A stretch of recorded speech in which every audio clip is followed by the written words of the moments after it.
നമസ്കാരം. Recipes four റെസിപ്പീസിലേക്ക് വീണ്ടും എല്ലാവർക്കും സ്വാഗതം. ഇന്ന് തയ്യാറാക്കുന്നത് ചക്ക പഴംപൊരിയാണ്. അപ്പം റെസിപ്പി നോക്കാം. ഞാനിവിടെ ഒരു ബൗളിലേക്ക് 1 കപ്പ് മൈദ ഇട്ട് കൊടുക്കുന്നുണ്ട്.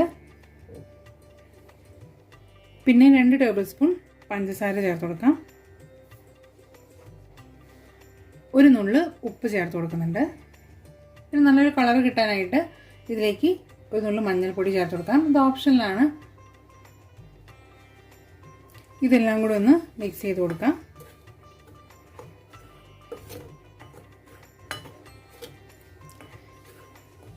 ഇതിലേക്ക് കുറച്ചായി വെള്ളം ചേർത്ത് നല്ലപോലെ ഒന്ന് മിക്സ് ചെയ്ത് ഒരു ദോശമാവിൻ്റെ ഒക്കെ ഒരു കൺസിസ്റ്റൻസി ഇല്ലേ, ആ ഒരു പരുവത്തിലെടുക്കാം.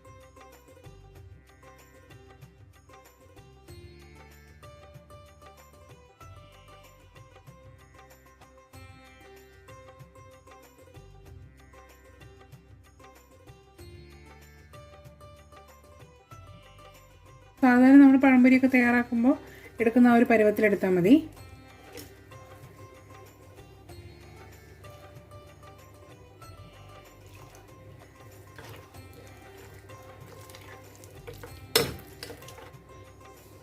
ഇപ്പം നന്നായി മിക്സ് ചെയ്ത് ഈ ഒരു പരുവത്തിലെടുത്തിട്ടുണ്ട്.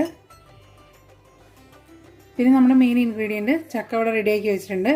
കുരുവും പുറമേയുള്ള ആ ഒരു ചവണിയൊക്കെ കളഞ്ഞിട്ട് ഇതുപോലെ കട്ട് ചെയ്തെടുത്തിട്ടുണ്ട്. അപ്പോൾ ഇതിൻ്റെ വലുപ്പമൊക്കെ നിങ്ങളുടെ ഇഷ്ടത്തിനനുസരിച്ച് എടുക്കാം. അപ്പോൾ വലിയ ചക്കച്ചുളയായിട്ട് തന്നെ വറുത്തെടുക്കണമെങ്കിൽ അങ്ങനെ ചെയ്യാം. ഞാനിപ്പോൾ ഒന്ന് കട്ട് ചെയ്തെടുത്തിട്ടുണ്ട്.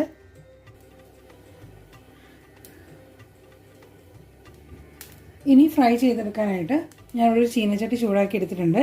ഇതിലേക്ക് വെളിച്ചെണ്ണ ഒഴിച്ചു കൊടുക്കാം.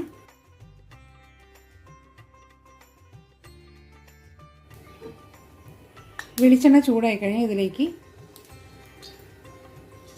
ചക്കപ്പഴം ഇതുപോലെ മാവിലൊന്ന് ഡിപ്പ് ചെയ്ത് ഇട്ട് ഫ്രൈ ചെയ്തെടുക്കാം.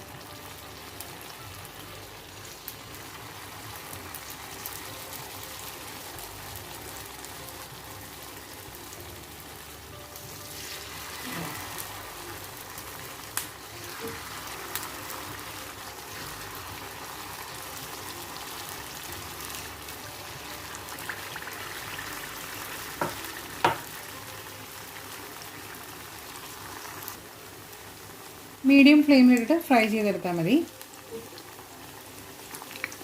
ഒരു വശം ഒന്ന് ഫ്രൈ ആയി കഴിഞ്ഞാൽ മറിച്ചിട്ട് കൊടുക്കാം.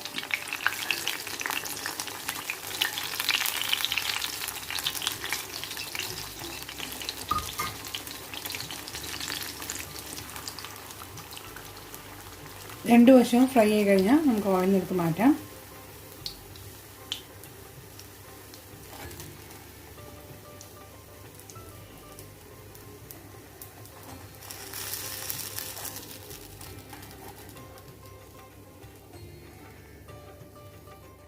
ഇനി ബാക്കിയുള്ളതും കൂടി നമുക്ക് ഇതുപോലെ തന്നെ ഫ്രൈ ചെയ്തെടുക്കാം.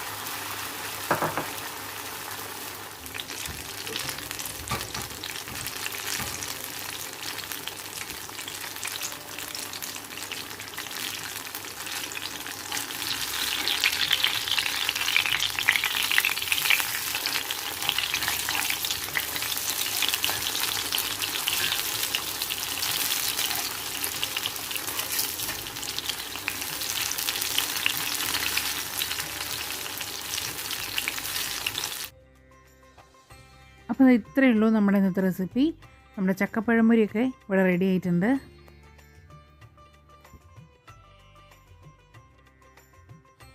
ചക്കയൊക്കെ കിട്ടുന്ന സമയത്ത് നമുക്ക് പെട്ടെന്ന് തയ്യാറാക്കി എടുക്കാൻ പറ്റിയൊരു സ്നാക്കാണ്.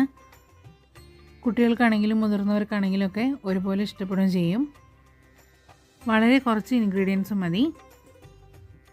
അപ്പോൾ ഇതുപോലെ ട്രൈ ചെയ്ത് നോക്കാത്തവരുണ്ടെങ്കിൽ ഒരു തവണയെങ്കിലും ട്രൈ ചെയ്ത് നോക്കുക, എന്നിട്ട് ഫീഡ്ബാക്ക് അറിയിക്കണേ. വീഡിയോ ഇഷ്ടമായിട്ടുണ്ടെങ്കിൽ ഷെയർ ചെയ്യാനും ലൈക്ക് ചെയ്യാനൊന്നും മറക്കരുത്. പിന്നെ നമ്മുടെ ചാനൽ ആദ്യമായിട്ട് കാണുന്നവരുണ്ടെങ്കിൽ അല്ലെങ്കിൽ സബ്സ്ക്രൈബ് ചെയ്യാതൊക്കെ കാണുന്നവരുണ്ടെങ്കിൽ ഒന്ന് സബ്സ്ക്രൈബ് ചെയ്യുക. അതിനടുത്ത് കാണുന്ന കുഞ്ഞ് ബെല്ലൈക്കൺ പ്രസ് ചെയ്ത് അതിൽ ഓൾ എന്ന ഓപ്ഷൻ കൊടുക്കുകയാണെങ്കിൽ വീഡിയോ ഇടുമ്പോൾ നോട്ടിഫിക്കേഷനൊക്കെ പെട്ടെന്ന് തന്നെ കിട്ടുന്നതായിരിക്കും. അപ്പോൾ വീണ്ടും ഒരു നല്ല റെസിപ്പിയുമായി അടുത്ത വീഡിയോയിൽ കാണാം. Thank you for watching.